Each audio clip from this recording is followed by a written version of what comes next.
Twin Peaks. You know it's time to get the lab coat on. Twin Peaks.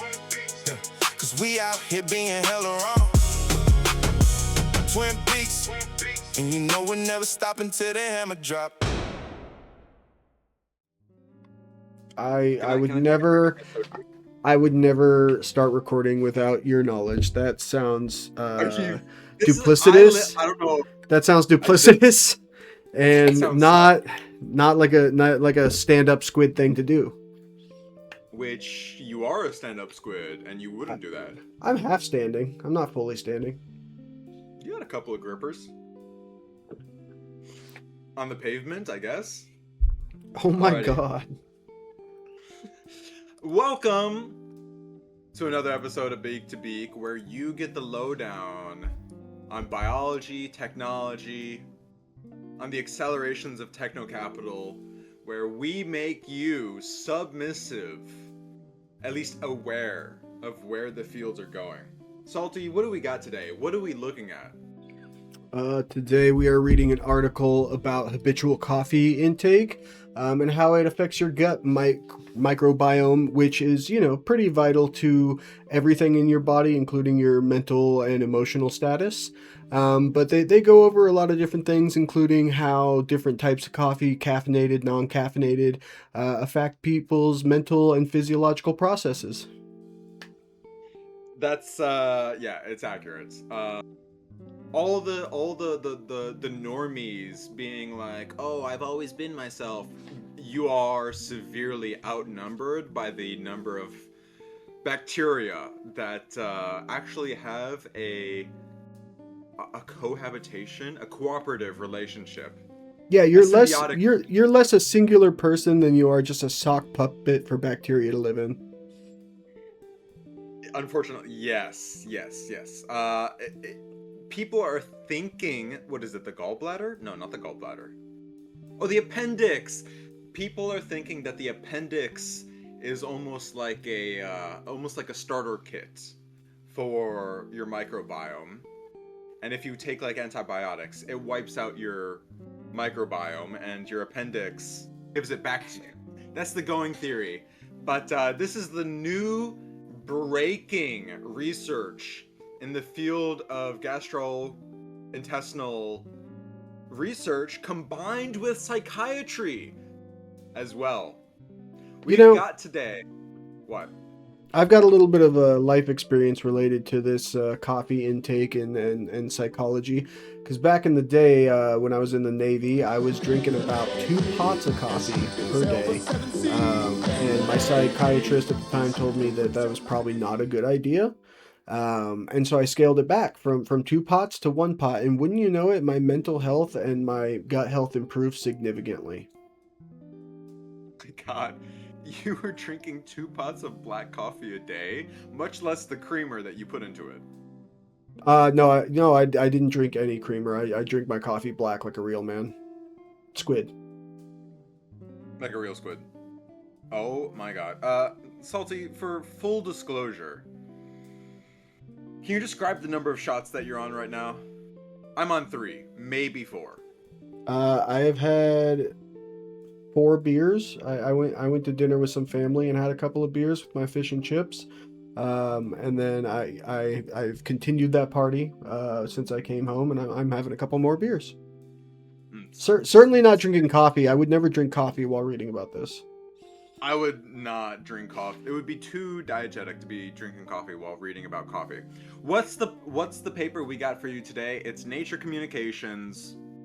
Habitual coffee intake shapes the gut microbiome and modifies host physiology and cognition.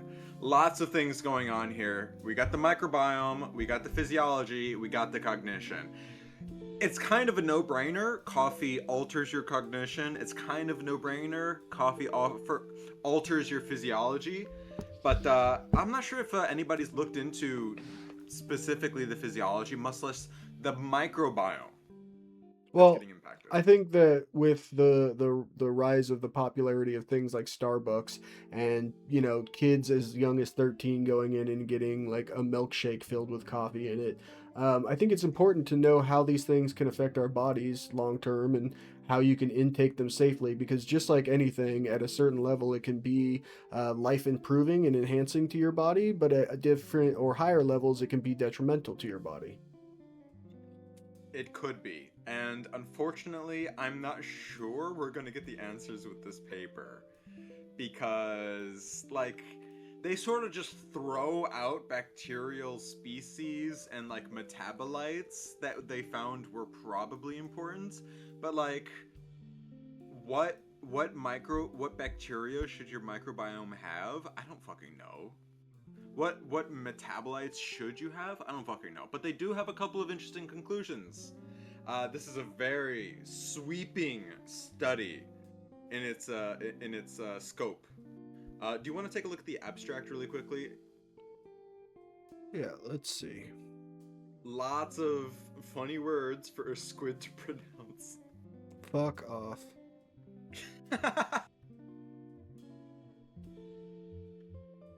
While you do your best, I'm gonna have another shot. We doing this drunk was the greatest idea ever. Where is the abstract? I think so too. It's at the very top.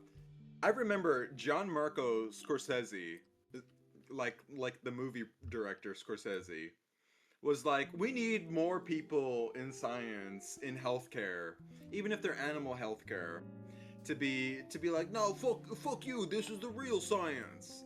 But unfortunately, the sort of like dilemma there is that the more involved you get with a field of research, the more you realize how little you know. So we're gonna do our best to communicate the high points, the low points, and what better place to start with the highs and the lows but the abstract. Yeah, no, I didn't get deep into that realm. I did a little bit of dipping my toes into academia, got my degree, and got the fuck out. Hit the first train exit on the left. I did not want to stay there and be in the research realm. I don't blame you, because you're kind of a slave if you do research. I do have a very important update for the show. I have, for the second time with this bottle of soju, cut my fucking finger closing it. My God. Cut your wing. You clipped your wing. I cut my toe. Dumbass. Okay. I can actually, I wrote some notes about their hypothesis, so I can read off the hypothesis and then we can kind of go over the abstract if you want. Okay, yeah. Hypothesis that they were testing. I mean, that's kind of the most like juicy bit to start with. It is the center of research. Yeah. All right, so if we're gonna get down on this article, we should start by reading what the hypothesis is, that why they even did this, the whole purpose of this shit. Who So the fuck gave these people money to research coffee? who and ingestion? why and how? Why am I listening to this? Okay, How the to justify hypothesis. We hypothesize that coffee consumption will have distinct effects on the gut biome. You don't say. Increasing microbial diversity and beneficial mediators of gut health, some of which may depend on caffeine, while others may not.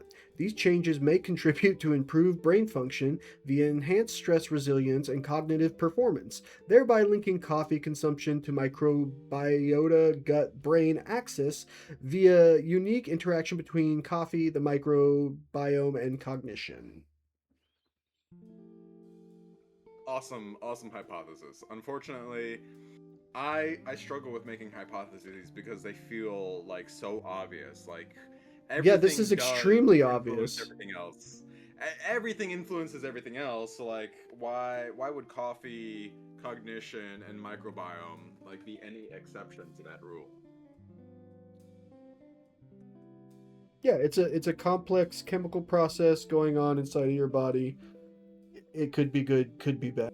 So they say, importantly, these changes may contribute to improved brain function with caffeine consumption via enhanced stress resilience and cognitive performance.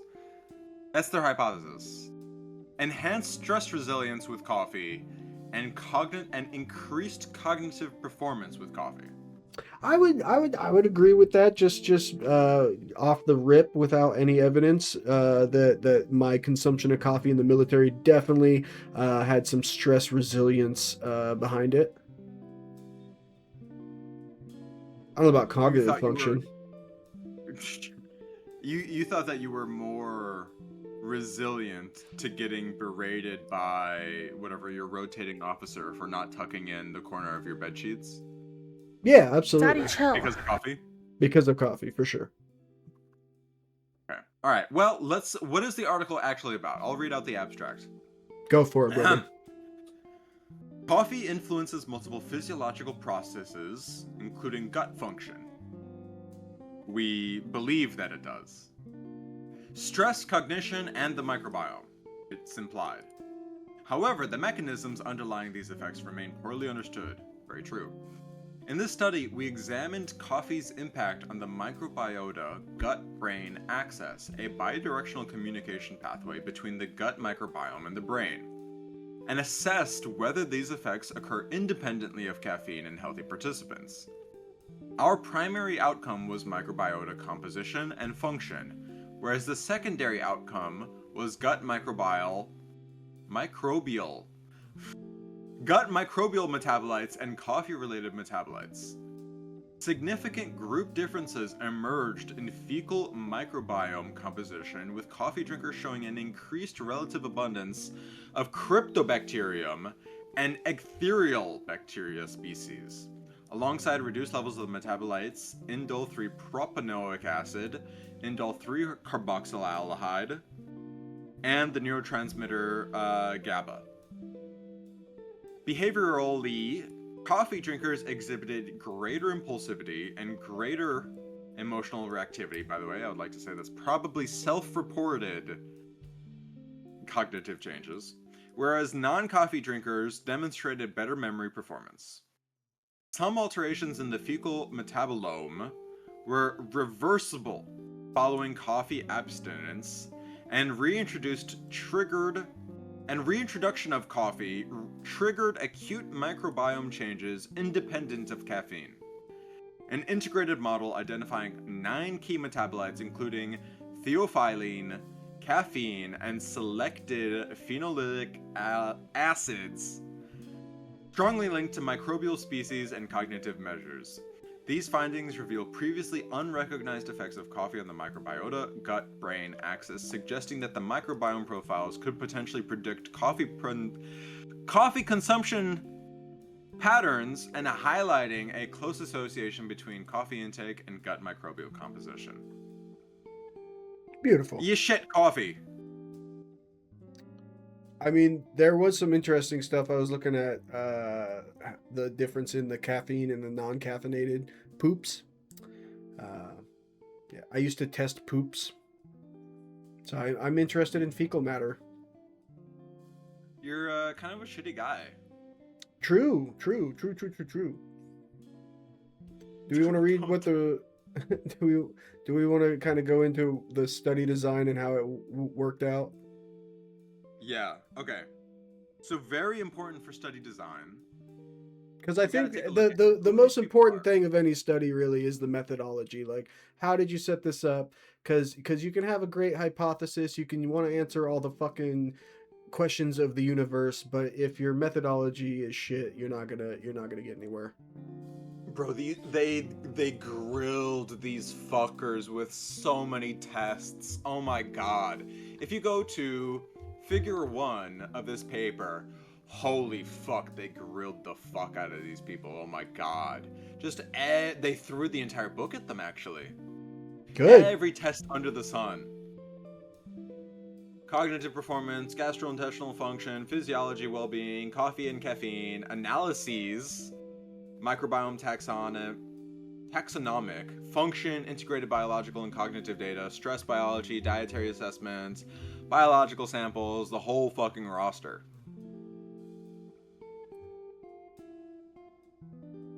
Is this figure 1? I think it's figure 1. Can't see the screen. Say study design, right? Yeah, study design at the top. What did they do to these poor people? Who were these poor people that they recruited? Well, They recruited people into 3 groups. Well, essentially a group in 2. The study was run first. They compared chronic coffee drinkers to chronic non-coffee drinkers, according to all the outputs that they described that we complained about. So they basically they brought in a bunch of addicts and then normies. Yes, that's exactly what they did. That was the first arm of the study. Day 0, bring in a bunch of addicts, bring in a bunch of normies. Second arm of the study, they got rid of the normies. They're like, okay, you guys are kind of boring. Get the fuck out of here. You established a baseline for quote-unquote normal. What happens if we deprive the addicts of their substance? Fuck that. Second arm of the study. You couldn't pay me enough money to not drink coffee for a couple weeks. Fuck off. Oh my god, for real. I'm not sure I could be able to go. I don't think my complex biochemistry could take that. I would be a host to a microbiome revolt. And I would be sad. My insides would be coming out on my outsides. I would not be shitting pretty. I'll tell you what. I tell you what. Third arm of the study. What? Third arm of the study. They got the same poor addicted fools. So they deprived them of coffee for 2 weeks. They got those same coffee deprived fools, and they gave some of them decaf coffee, some of them caffeinated coffee, and then tried to figure out what's going on. That's fucked up, bro. If I didn't know if I was getting caffeinated or decaffeinated coffee, and they were giving me decaffeinated coffee, I'd be very upset. I would be too, but you know what's even more fucked up? The fact that they don't have, like, a liquid control. Like, non-coffee, non-decaf like, water. They don't have a water group. Wasn't that the non-coffee baseline? That's the non-coffee baseline, but they're trying to analyze what happens. I guess maybe, like, they think that the washout results, like, transfer well into the third arm of the study, I guess. Yeah, the Like, washout period. It gets rid of all the effects within the waiting period. It should be enough. But I understand why they wouldn't necessarily have, like, a pure negative control group who's not drinking decaf coffee, who's not drinking regular coffee, and it's because they kind of threw the book at these people, and it's kind of expensive to run untargeted metabolomics on people's shit, I guess. Okay. Well, I'm gonna read I'm gonna continue reading the beginning of this introduction for us, because it's actually some interesting information in here. So yeah, coffee is a plant-based beverage made from processed coffee beans. Its flavor and composition vary based on the bean type, ripeness, processing, roasting, and brewing methods. Key phytochemicals in coffee include alkaloids like caffeine, polyphenols such as phenolic acids, diterpenes, and melatonin formed during roasting. Moderate coffee consumption is associated with various health benefits, including reduced risks for type 2 diabetes. Diabetes? We really made a choice when we decided to drink for this one, huh? I got diabetes. I need to do the dialysis. Moderate roasting. We're cutting all of this. Moderate coffee. Fuck. Hold on. I need a second to compose myself. Get your face straight. Your beak in line. Deep breath in. Yeah. Oh fuck, that's gonna happen from time to time. I'm so sorry. The bean overlords demanded squid infused espresso. I have to give them what they ordered.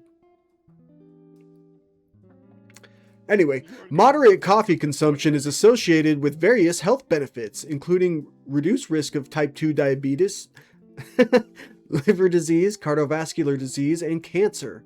In a large cross-sectional study of 468,629 individuals without clinical cardiovascular disease, light to moderate coffee consumption was linked to lower rates of all-cause mortality, cardiovascular mortality, and stroke incidence.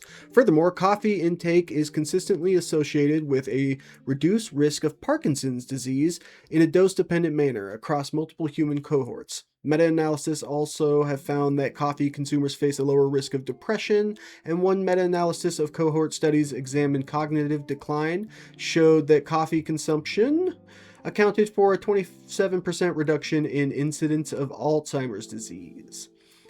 These systemic benefits are paralleled by evidence that coffee impacts the brain directly, shaping both neural activity and cognitive outcomes.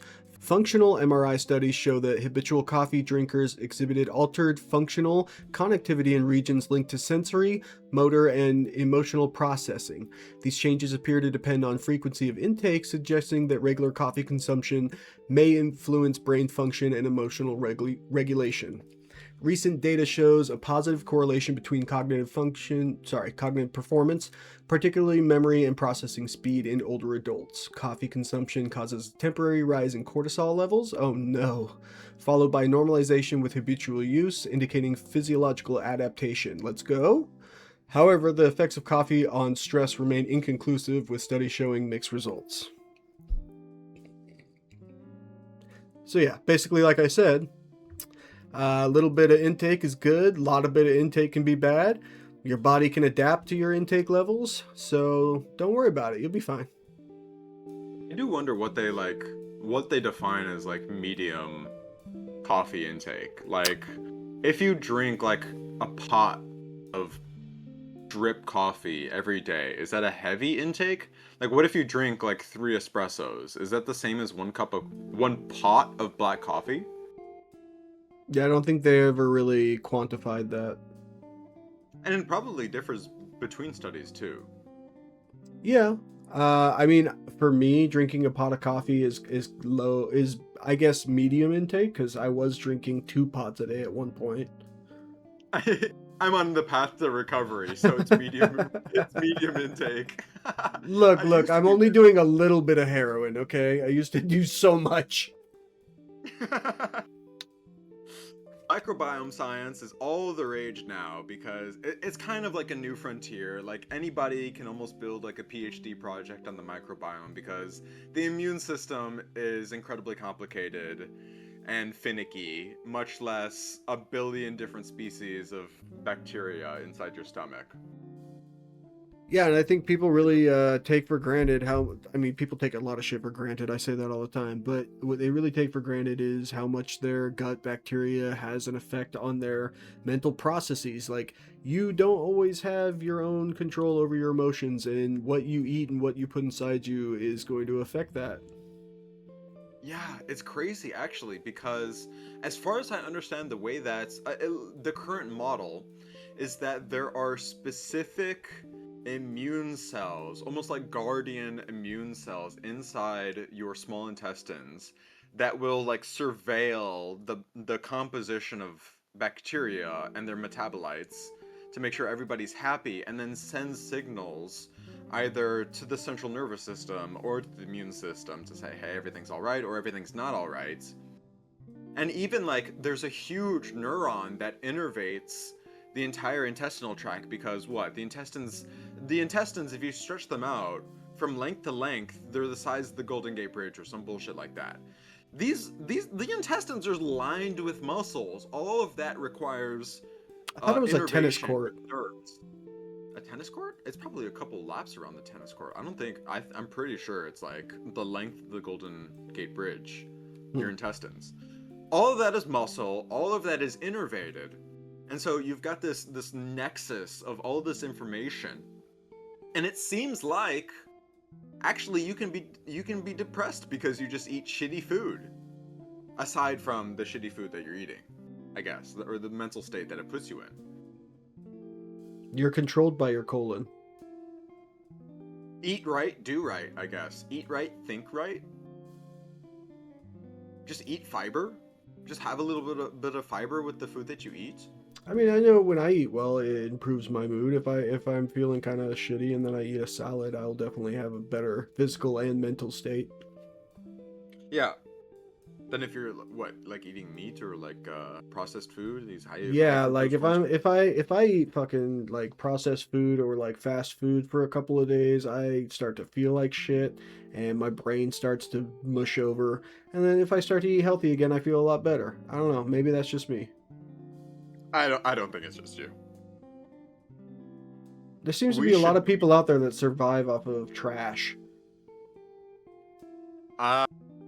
I mean, yeah, because humans are like constantly in decay after the age of 18 or something like that. So it's like, okay, how many nurses are out like smoking a cigarette in like their break? And how can I Pretty blame much. them? Yeah, that's I kind of mean, the thing. current world affairs have brought me back to smoking cigarettes. I'm puffing the big ones again, baby. Tobacco or the Verdants Both. variety. Okay. Ooh, a little Everything. mix of the two. Okay. Any vapors I can ingest and inhale. Yeah, I grab them all. big puffin', baby. Let's get to the results. What did they find? So I want to make a quick comment actually about their sample size.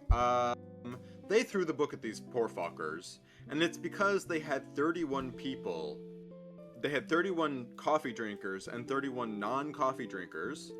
Those 31 coffee drinkers were then subjected to torture because they couldn't drink coffee for 2 weeks. And then over the course of 3 weeks, Bro, kill me. they You were can't pay me reintroduced enough. with coffee. 2 weeks without coffee? I don't know. How much would you have to like pay me to not drink coffee for 2 weeks? Dude, when the coffee bean runs out, when climate change comes for the coffee bean and we don't have coffee anymore, that's it. I'm wandering off into the forest and never fucking coming back. Don't talk about the return on an investment of coffee beans over the last 5 years. Please don't. I love my coffee. It's not gonna go anywhere. We're gonna genetically modify it, and it's gonna be more resilient to fluctuation. Yeah, for sure. For sure, I need all these benefits that the study eventually gets to. So there's an interesting little piece here that we can talk about if you want to. You can read it or I can read it. It's the part I have on screen at the bottom of page 3. Behavioral and cognitive modulation by coffee consumption and withdrawal in habitual and non-habitual drinkers. Yes. Page 3? That's what I'm seeing at the bottom of the page. It's bottom of page 3 is where it starts, and then it's on page 4. It goes on to page 4. Yeah. Okay, yeah. But you have to skip the part with the figure explanation. Yeah. Salty, I don't know if you've ever seen this before, but I remember a while ago somebody on Reddit had crocheted a blanket with the mean industrial average temperature of each day since 2000 into a blanket. And obviously it goes That's from hot. blue to gray to red. Sort of the vibes that I get with this study. The way that they've presented the data. Just like a crochet of like, oh wow, those are a lot of funny colors. I sure wonder what they mean. Listen, you know the good thing about all that is we're all gonna die. We're all gonna die. Eventually, yes. Okay. Let's see. You think you're afraid of immigrants now? Wait till they start running out of water.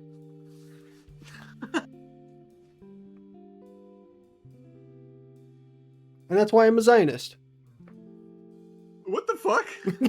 These are wild admonitions to be making.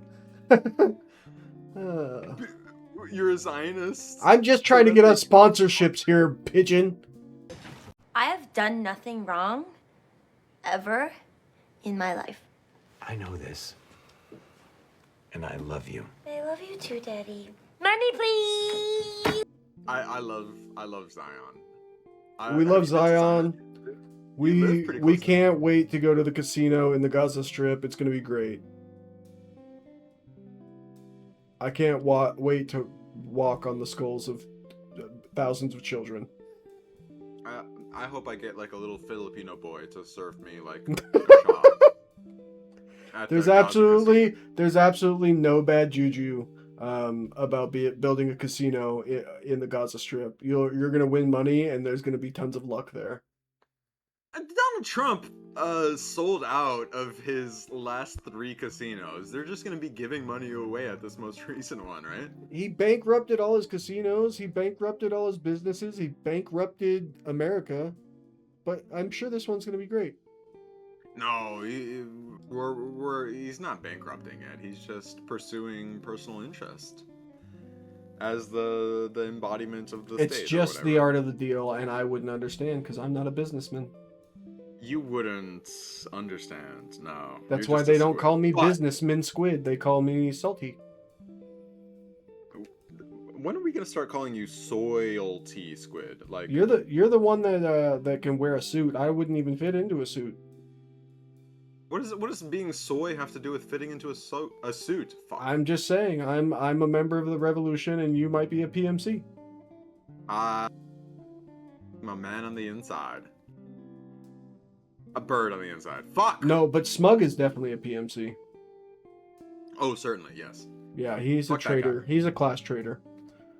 Let's see what he's missing out on with his highfalutin Puritan lifestyle devoid of coffee. He's just a dog chasing the aristocracy car, but if he caught it, he wouldn't know what to do with it. I don't think so either. He would fumble it. He'd fumble Okay. it. So they found that baseline levels, coffee drinkers had higher impulsivity, higher novelty seeking, and higher emotional reactivity. Are you fucking sneezing? Birds can sneeze too. You ever seen a bird sneeze? I'm gonna have to edit this out now. Okay, I can reread it. I'm so sorry. That's I'm so sorry. That hurts. It is painful. You were saying? okay. So they found that coffee drinkers against non-coffee drinkers had increased impulsivity, increased novelty seeking, and increased emotional reactivity. They were primed for ADHD. What the fuck does that mean? It means to me that That sounds accusatory, and I feel like I need to get defensive now. The feedback loop of acceleration and cognitive capitalism started with Sufi Islam and their use of coffee beans to stay up all night worshipping Allah. Oh, based. Inshallah. That was such a quick turnaround. I was not expecting that from you. Oh, you're so anti-Zionist. Any Muslim start of accelerationism for Hey, cognitive never let them capitalism? know your next move. Never let them know that after the Muslims were using coffee to stay up all night for their mystical esoteric rituals, coffee got exported to the Western world where allegedly it stimulated the Enlightenment or some bullshit like that. More impulsivity, more novelty seeking, more emotional reactivity. So that's once you start drinking that's coffee, the Dispell you get hot take ADHD. of this episode. That's what's going to get us canceled for this episode. Is your take on No, I got Muslims and their intake of coffee beans? What was wrong with my take on Muslims and their coffee beans? They got Episode perfectly fine. 1, you were talking about gypsies. Episode 2, you were invoking Jewish cabals. Episode 3, Muslims and their coffee beans. Hold on, okay, can we reframe this? You want to get us slightly? canceled? Hold on, can we reframe this into? Oh, I'm flamed. Salty Squid allowed Dispel to comment on gypsies in episode 1. Salty Squid allowed Dispel to comment on what was the thing that we got canceled for? The other one. What did we get canceled for? I don't even remember. We're getting canceled for Muslim comments this one. Jewish occult cabals. Oh, that's right. I'm sorry. It's just so normalized to me. I completely forgot. That's fine. I'm bringing Okay. a flail to the next one, and I'm gonna flog you for every cancellation you cause us. Oh, don't whip me. Okay. Now the interesting thing about the study, because they had the three arms, they compared coffee drinkers to non-coffee drinkers. They deprived the coffee drinkers of coffee for a while, and then they gave them decaf coffee and regular coffee. What did they see when they gave them coffee again? Actually, the people who got coffee again had reduced anxiety, reduced psychological stress, reduced perseverance, and negative urgency, is what they said. I don't know, bro. If they starved me of coffee for 2 weeks and then gave it to me, I would hear angels singing. I would see the face of God. I would transcend into another realm. That's crazy though. Like, I would expect coffee to increase your blood pressure, to make you more anxious, to make you obviously more impulsive, more novelty seeking, but like less anxiety? Coffee? I guess for coffee drinkers, after 2 weeks, getting that sip of coffee again actually hit really nicely. Yeah, like their body has adapted over a long time. I don't know if the 2 weeks is washout period is enough time for their body to be like, actually, I don't need my drugs anymore. It should be enough, I feel like. Maybe for I like don't the know. immediate effects, but like once you reintroduce it to the body, I feel like those pathways are already ingrained in your nervous system and they just shoot right back down. Now the interesting thing is that they could conclude that certain changes were due to the caffeine and certain changes were just due to the nature of the coffee itself. And it seems like most of the psychological benefit of the coffee was like, oh, I'm drinking coffee, I feel smarter now. I think is what it was.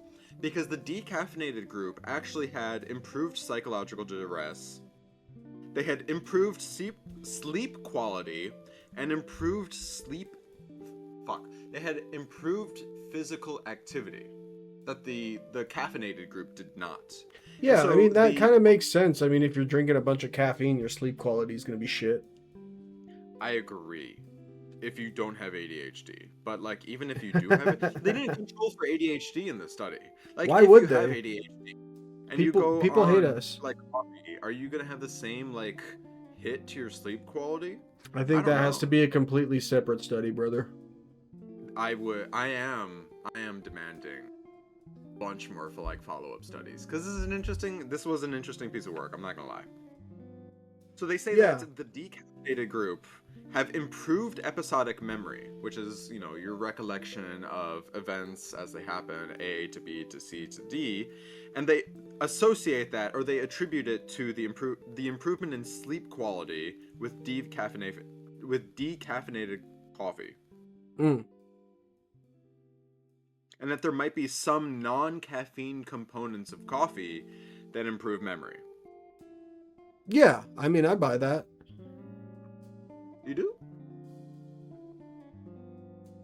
Yeah, I mean, there's something in the bean other than the caffeine that can improve your body function. It's not just caffeine that is improving your gut biome health and giving you all these benefits. If it was, then people would be getting that drinking soda.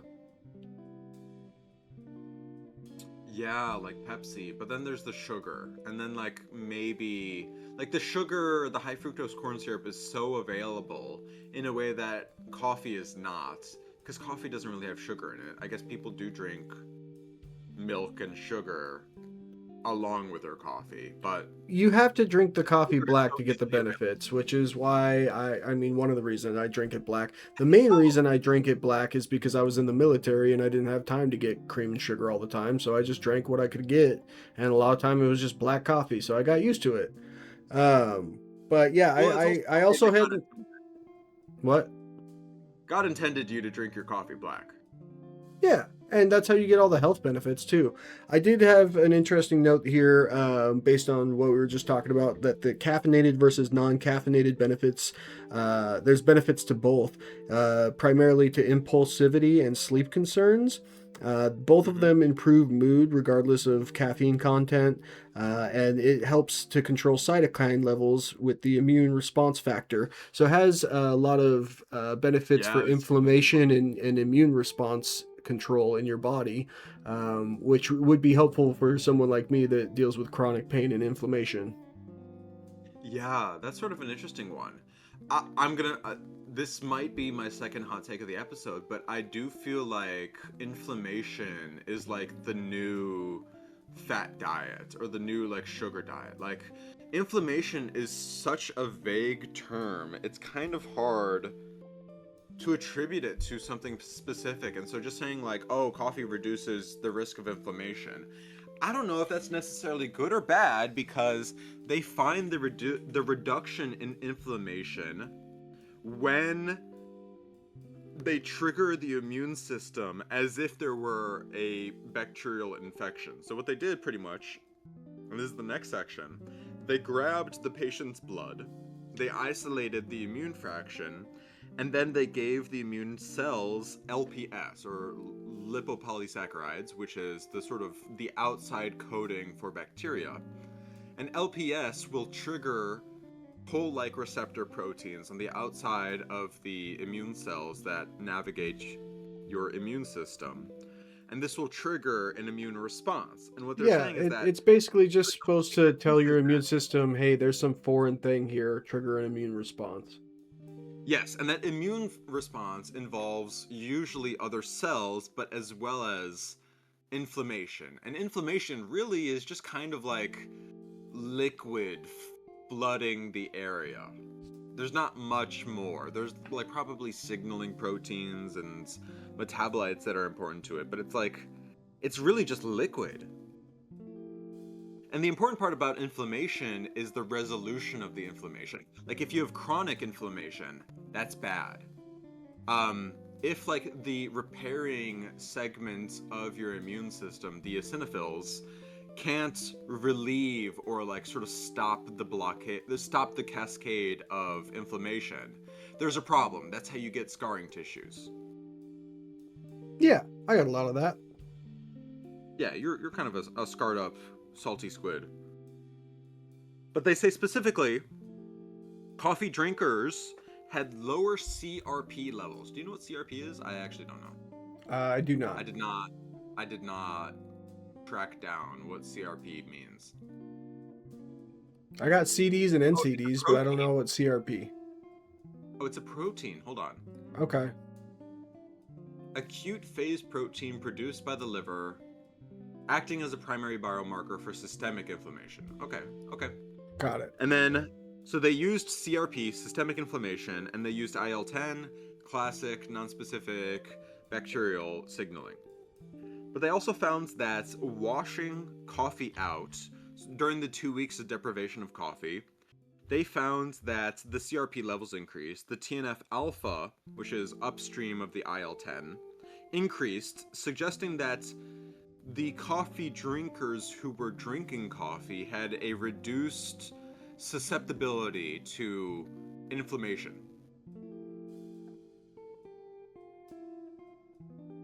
And then when they reintroduced the caffeine, the IL-10 levels came back. And this is... Do you have the supplemental figures up? I do not. I just have the main figures. Oh, it's the same fucking blanket! Oh my god. I hate these people and their blanket diagrams, actually. They're blanket heat maps. And the interesting thing is that the people who experienced the coffee washout, which was all the coffee drinkers, some of them got the coffee again, some of them got the decaffeinated coffee. The decaffeinated people continued the trend of an increased CRP and TNF alpha levels, indicating that they were more susceptible to inflammation than when they were drinking coffee. That's interesting. It is interesting. I don't know if I've ever felt like more sick or like my immune system is worse when I'm drinking coffee. Although I've Really? also just not drinking coffee, I guess. I know that when I drink coffee in the morning and it's the first thing I'm putting in my stomach, it doesn't really set my gut activity off on the right step, and I become very acidy and very frustrated. I think it's probably better to start with some water first and then drink some coffee.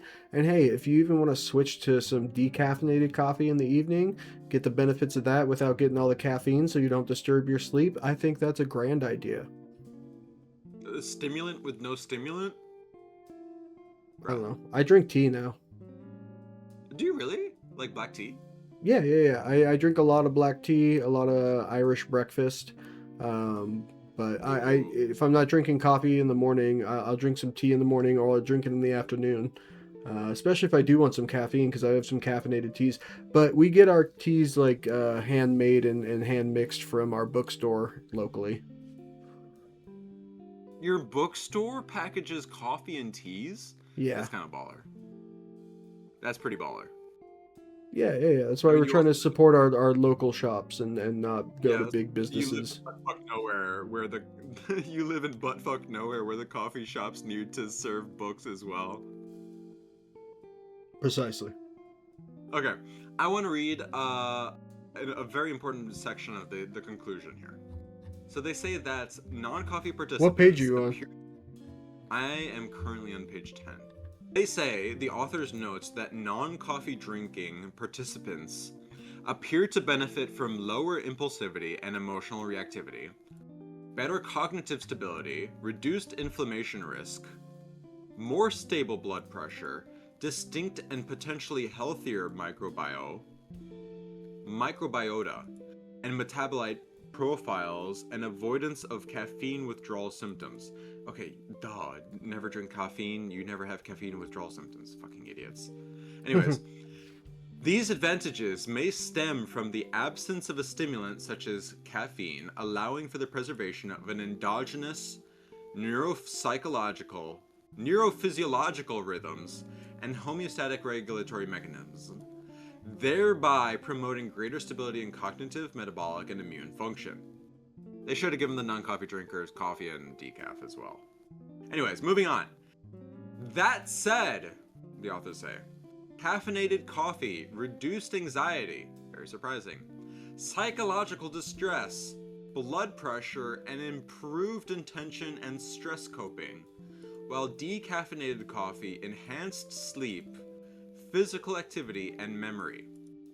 Both types lowered stress, lowered depression, lowered impulsivity, and lowered inflammation. Now, important to say, the people who never drank coffee had lower emotional reactivity and lower impulsivity than the people who had never drunk coffee. But decaffeinated people had lower, even lower, than the caffeinated group. Both types lowered stress, depression, impulsivity, and inflammation, while also boosting mood and cognitive performance. So the cognitive performance boost not necessarily related to the caffeine. Very interesting. Coffee influenced the gut microbiome, increased beneficial polyphenols and metabolites, and provided anti-inflammatory effects, suggesting that the coffee, regardless of caffeine content, supports cognitive, psychological, immune, and metabolic health in distinct and complementary ways. Curious. Drinking coffee without the caffeine, actually not that bad. Like, you get better sleep. And that's most of what they're able to, like, attribute to it. Yeah, well, I think one of the interesting things that I found, because we found so many benefits from both the caffeinated and non-caffeinated, was how, I mean, coffee beans, regardless of their caffeine content, are going to come with phenol compounds, which, are broken down and absorbed into your small intestine and then become water soluble, travel to the liver, where they get transitioned into polyphenols, which are, polyphenol metabolites are an antioxidant and anti-inflammatory. That's how you're getting those benefits, is from the polyphenols. Yeah, that's sort of what they seem to be pitching. Because the coffee drinkers have an increase in theophylline, an increase in 1,7-dimethylxanthine, and an increase in hypochloric acid. And it seems like most of what they attribute is not to the caffeine in terms of like cognitive benefits. They attribute it to the theophylline. Yeah. So, moral of the story is drink your decaffeinated coffee if you want to. I'm not going to do it because I live a real life, but you'll still get some good benefits. Yeah. Okay, can I before we move on to the complicated association diagrams that they've got in figure 4, can I point you to a piece of supplemental data that I thought was really funny? Okay. If you go to supplemental figure 10, subfigure F.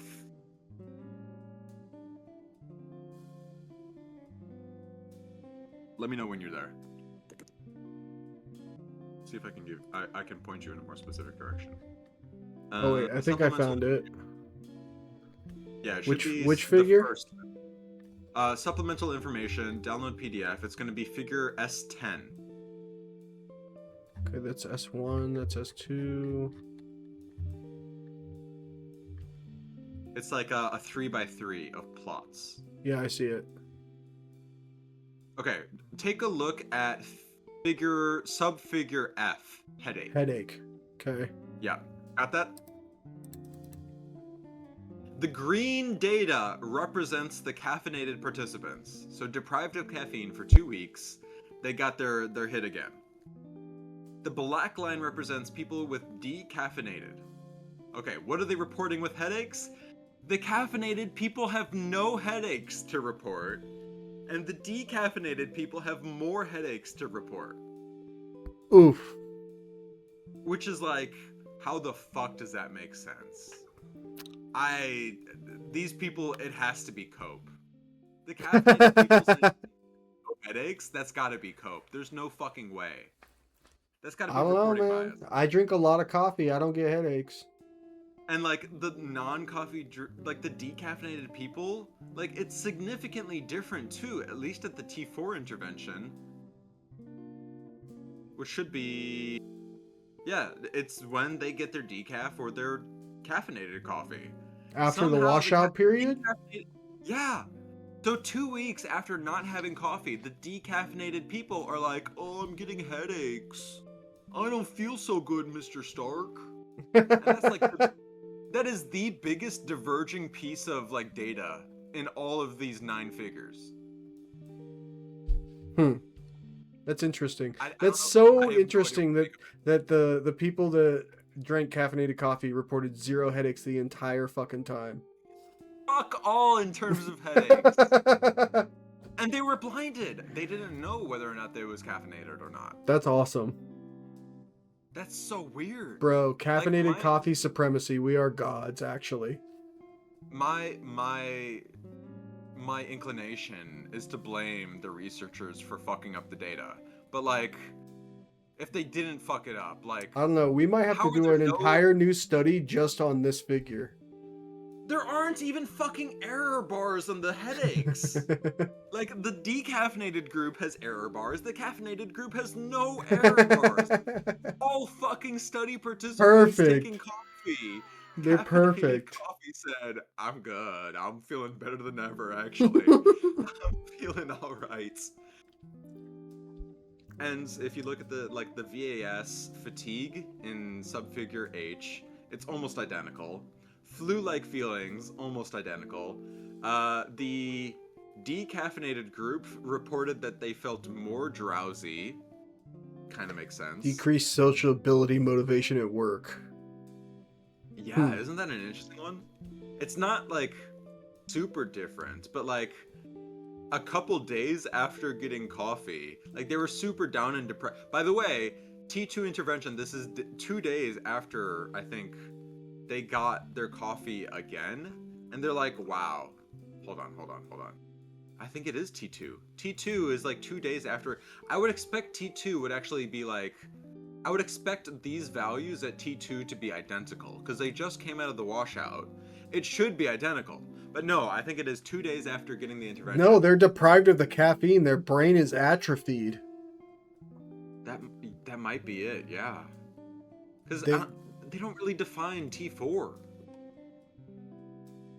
That's like final visit, right? The final visit is the very last one. That should be day 35 or Oh, I see. Visit day 4, not 21 of T4. a caffeine. Yeah. Hmm. I don't know what to make of it. It's just time Prince is good. 4, but what is time? I think it's days, is my guess. I don't know. Hmm. During coffee washout. Yeah, this doesn't even explain it. Okay. Huh. The important part of this article is that they found that the caffeine withdrawal had no physiological association with cortisol. So people who are deprived of coffee were more likely to report like withdrawal symptoms, but in terms of cortisol, they were perfectly fine. Like their stress was different. So either their cognitive interpretation of the cortisol levels changed, or they were delusional, I guess. I said the same thing. Their gut was telling them that they were stressed when they weren't actually stressed. Yeah, that might be it. Like, someone who is depressed might have the same levels of cortisol, or somebody with anxiety might have the same levels of cortisol as everyone else. But if they're eating like shit, then their microbiome is going to tell them, "Oh my God, you need to respond differently." Actually, Oh my god, what is this trash you put on me? Try again, daddy. what's this dog shit? Ugh. Reminds me of when I went to the chow hall in the military. When everybody would be eating their food and their coffee. Yeah, their slop, their noodles with fucking dog food on top. It's good stuff. Their eggs that come out of a bucket with green slime on them. It's good stuff. Okay, all right, hold on. Are we looking at figure 3? We are. Okay. So these figures they love. I'm not a huge fan of it because it abstracts the data in such a way that it's kind of hard to compare. But we've got the red, we've got the blue. The blue is a downregulation. It's a fold change. So essentially, what they do is they take the average of all the data. If the data meets the average, it's going to be white. It's going to be clear. It's going to be gray. If it's like 2 times above the average, it's going to get marked with red. If it's 2 times below, it's going to get marked with blue. So we've got a couple of columns. We've got the one-time visiting non-coffee drinkers. Next to that, we've got the coffee drinkers as they are coming into the clinic. Then we've got their fecal... No. This is the gut microbiome composition of a couple of species. I think there are more. I don't know how many more there are, but There are many more. they probably did not select all of them. And They selected a good, important ones. There might be like a table or something, like an Excel file that we haven't looked at, that they've got all the major like bacteria. But they found pretty much the non-coffee drinkers. The coffee drinkers had almost like a pretty actually like stochastic mix. When it comes to their composition. Yeah. Had slightly higher Egotherola, slightly higher cryptobacteria, but the non-coffee drinkers had higher Parainfluenza, higher Velonella Parvula. Parvula. And then with the washout, by the second week, the coffee drinkers look relatively similar to the non-coffee drinkers. Yeah. Like the intensity of their microbiome is a little bit softer than the non-coffee drinkers. But you can see it, right? Like the intensity of the blue. It's blue when it was formerly like red or purple, but it's blue now. It sort of lines up. Mm-hmm.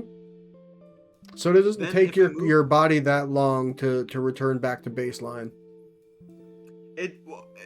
It looks like, well, okay, if we take a look at the values, from the cryptobacteria, the non-coffee drinkers have got a negative 0.7 effect size. And then the washout, by the end of the washout, it looks like, I don't know, maybe this is like week 1, end of week 1, you've already reached quote unquote normal cryptobacteria. Yeah. And they don't really give the individual values for the rest so that we can But it's the compare middle of over. the washout period is by when you're back to normal. That's sort of what it looks like, yeah. And even like it changes actually. Like there are a couple of like delayed responses it looks like. And some that almost never recover. Like the washout coffee drinkers, some of them just never regain a couple of the bacteria. You also, on the right-hand side of this figure, it shows the calf and decaf. So each line is divided by what kind of coffee they're getting. Yeah. So the interesting thing is the final column on the right is the reintroduction, and then it's segregated by those who got the caffeine, those who got the decaf. And what we should do is, of these 4 columns, look at the column on the far right, and we can compare top to bottom the cryptobacteria decaf to the caffeinated. For cryptobacteria, the non-coffee drinkers are sitting at negative 0.7, and regardless of if they've got the caffeine or the decaf, it sort of settles back up to about negative 0.3, negative 0, negative 0.3. Yeah, I assume given enough time, it's going to head back towards the non-coffee side. Yeah.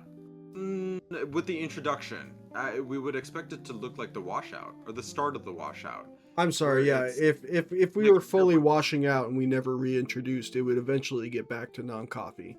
But with the reintroduction, it's dipping, but it's going to go back to the beginning, to the negative 0.4.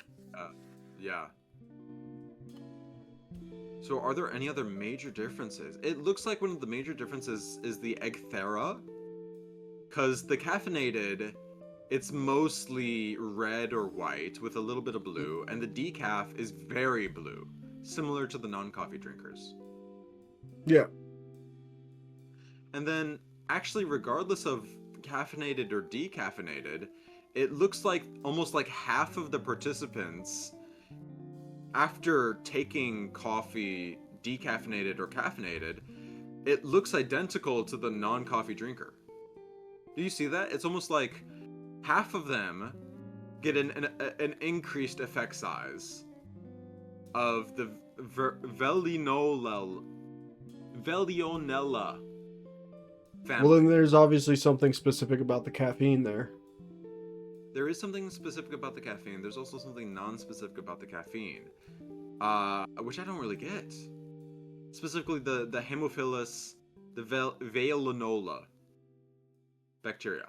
I mean, it's not unthinkable that caffeine causes certain bacteria in your gut to proliferate more than others. Yeah. But, okay, if you go to figure 4, they do this insanely complicated analysis trying to find the line of best fit for data between 3 different variables. And they use a Sankey plot to show the association. So the thicker the line, the more that relationship is strong, I guess. Yeah, that makes sense. Because Why is hippuric acid in there at all? it should be a minor effect. I don't know why it's there. Doesn't seem like it's connecting anything. Okay, hold on. Only marginal associations with Benjamini Hochberg adjusted p-values of less than 0.001 are shown. So they just didn't have a high enough effect, a high enough p-value. So the likelihood that the relationships that they found, the R-squared that they found, were due to chance needed to be lower than 0.1%. Fair enough. Yeah, pentose and what is it? Indol 3 propionic acid, those ones don't have any connections either, so they didn't make the cut. Yeah. And the interesting thing is that those 3 they cited, or was it another one? It was the 178. Yeah, the amiobutyric acid. That's the GABA. GABA. So GABA is almost like lactate, but for the neurons. So Yeah. lactate for muscles is what almost GABA is for. Sorry, what lactate is for muscles is what GABA is to neurons. It's almost like a shortcut into the citric acid cycle. It's very odd because like neurons will exchange it with each other, and we're not exactly sure why. So it's interesting that they're finding it also in the gut. The interesting thing is that your gut does produce a lot of steroids and Neurotransmitters? Or things yeah, that become neurotransmitters eventually. it does. So your gut does produce a ton of serotonin.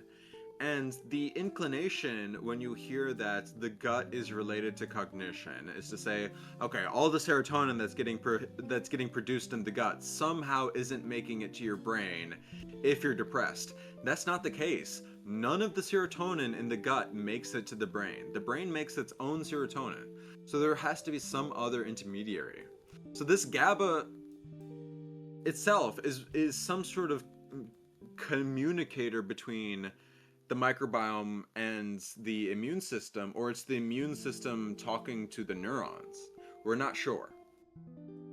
That's interesting. We're not sure. So we see that they cite the strongest association is the Veillonella family of bacteria to the metabolite theophylline, and theophylline specifically to cognition, independent of caffeine's effect. Something about the phenolic metabolites and the breakdown of them is associated with the scores for Madre. Do you remember what Madre is off the top? Like what specifically Madre tests? No, I do Let me not. see if I can. Oh my god, yeah, they literally threw the fucking book at these people. Hold on, what is Madre? Zinc. Oh god, it's been so Like, long since I took biochemistry. Oh, holy fuck. The biochemistry is something else. I liked it. It's better than organic chemistry. Okay, then you're my type of brain broken. If you think biochemistry was more pleasant than Orgo, then yeah. Orgo killed me. I had to take so much Orgo. That was fun. That was something else. What is ModKit? I liked bio Not because it finally started connecting the chemistry to things I cared about, like macroorganisms. Like plants. Wait. So the authors of the study found the strongest association between the Veillonella family of bacteria, the theophylline metabolites, and the Madre cognitive exam. And the Madre cognitive exam tests episodic memory. And what they attribute episodic memory mostly to is the improvement in cognition. Uh-huh. An increase in sleep quality is what they attribute to the changes to episodic memory to. So the decaffeinated coffee drinkers were getting better sleep and having better memory. Yes, but the statistical analysis shows that the better memory could be due to better sleep, or it could be due to this theophylline metabolite. We don't really know.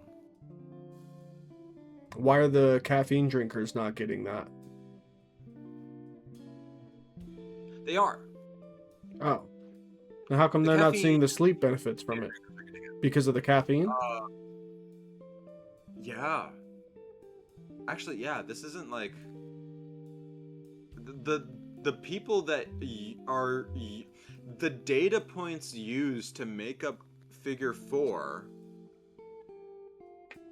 I think it connects all of the samples together rather than analyzing the groups individually. I hate this diagram. I love Sankey plots. Sankey plots are super cool, but this looks like shit. I don't think this is like informative at all. This is just spaghetti. That's What what I the was getting from it. I was like, okay, so you're connecting this certain gut bacteria and how it affects to this certain chemical, but what does oh, this look at all these mean? numbers. Look at all these What are you numbers. telling me with this? Yeah, some of these things aren't even connected to one another. Awful plot. This is actually my biggest like gripe with this paper. I hate these spectrum like red and blue fucking rocket 4th of July popsicle looking ass figures. And then they just double down on the shitty figures with the Sankey plots showing associations. Cuz like this is like yeah, they Oh yeah, didn't. there's another one in figure 6 and it's even worse. There's even more metabolites. It's just too much to make sense of. This is r slash data is beautiful minded researchers, and it's for the worst. I think what we really can get out of this, though, is basically what I said at the beginning. It is that intaking a little bit of coffee is good for you. Intaking too much coffee is bad for you.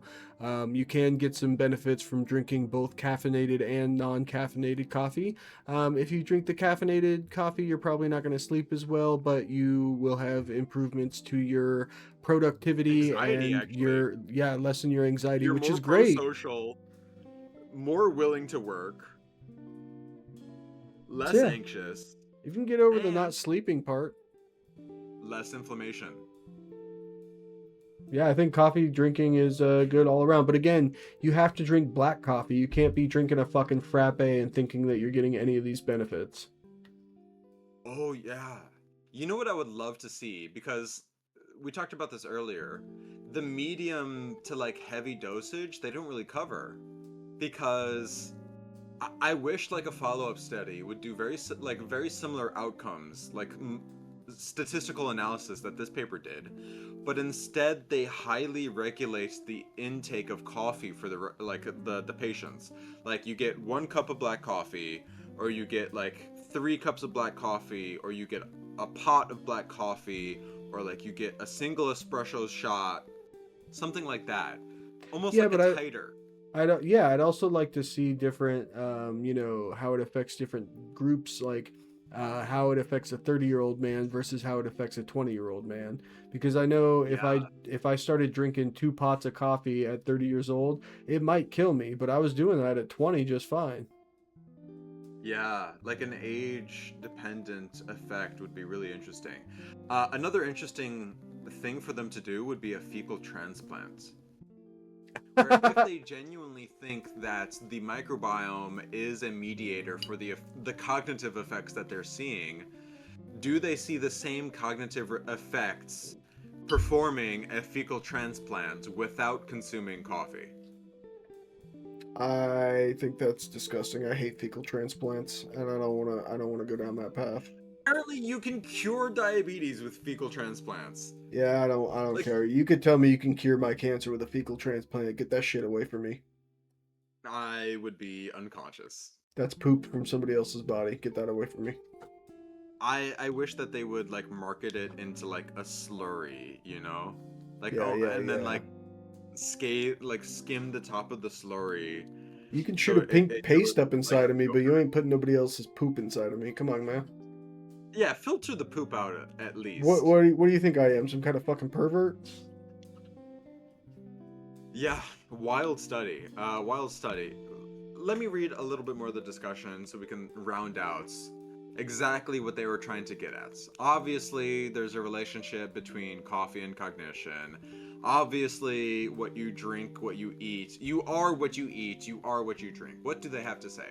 They say, comparing regular coffee drinkers with non-coffee drinkers revealed that coffee drinkers exhibited higher impulsivity and emotional reactivity. Attention and vigilance increased while impulsivity and emotional reactivity decreased upon withdrawal. Behaviorally, returning to caffeinated or decaffeinated coffee decreased perceived stress and self-reported symptoms of depression. Coping mechanisms, essentially. Similarly, across both groups, impulsivity was also reduced following the reintroduction of caffeine or decaffeinated coffee.